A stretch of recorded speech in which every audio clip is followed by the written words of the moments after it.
We're here at the Harrisonville airport, and we've got several folks flying on.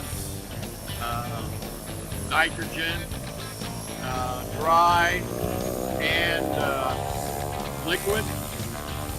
3 planes flying out today, getting over a lot of tankers. A lot of folks putting on product.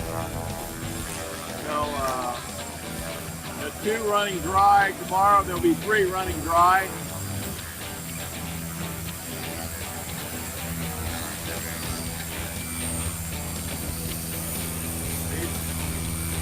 Another plane here, it's running liquid.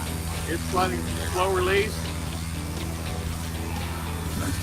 These 2 are doing dry. So this is Bill Cook at the Harrisonville Airport in Cass County as we try to save this corn crop and get some nitrogen on it. So signing off from bigyield.us. Check us out. We'll try to keep you informed on all the activities in agriculture.